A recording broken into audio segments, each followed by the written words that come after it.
Welcome back to Sports Wrap, and what an honor and privilege it is to have the quarterback for the Cleveland Browns, Mr. Charlie Frye. Charlie, welcome to Toledo.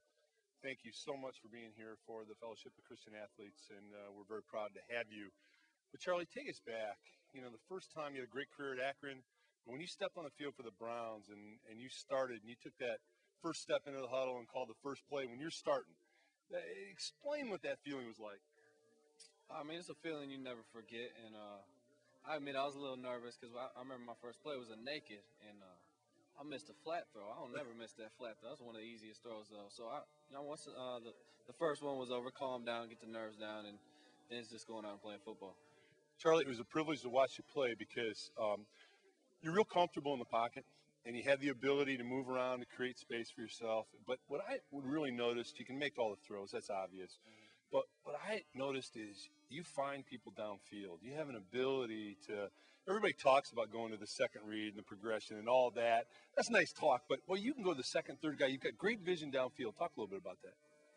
Yeah, it's all about knowing your reads. Not getting caught up if your first read's covered, not panicking. Just coach says the tight end's number 2. Let's go see if number 2 is open. If he's covered, it's all about checking the ball down. So. I mean, you're trained that way. You train your mind that way to think that way and just go through your reads, find open guy, and try to give him the ball. Charlie, you're in good company here. You have so many Browns fans in the Toledo area here. No question about it. I get the feeling that you guys get the feeling that you are building something special in Cleveland. I really do. You could sense your leadership at the back end of the season. The guys realize you can play. And you're beyond your years. You're not a rookie. I mean, you're a guy that can move the team and make things happen. Talk about the team overall. I think you're right. I think we have good leadership on the team, and we brought even more leadership in with Willie McGinnis and LaCharles Bentley. Ted Washington, guys that have years in the NFL. They know how to be a pro and they know how to win. So you bring guys like that and put that with a great coach. Coach Cornell, he's a great leader too, and I just think we have a lot of upside this year, and we're going to be a lot of fun to watch.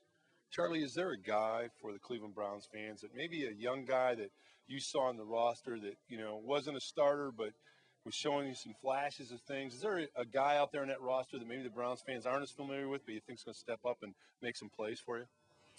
I think that, every year there's always a guy that does that. And last year I think Josh Cribbs, coming from the MAC, playing at Kent State, playing quarterback, and then he's out there returning kicks. And I think he's going to get a little bit more involved with playing receiver this year. And I think you get him the ball, he's going to make a lot of people miss. Charlie Frye, we're totally excited about you leading this Cleveland Brown team and the future of the Cleveland Browns. And we thank you so much for coming to Toledo. And we also thank you for being a guy that gives back to the community. Charlie, we wish you nothing but the best, sir. Thanks a lot. Thank you for being on BCSN. We'll be back with more Sports Wrap.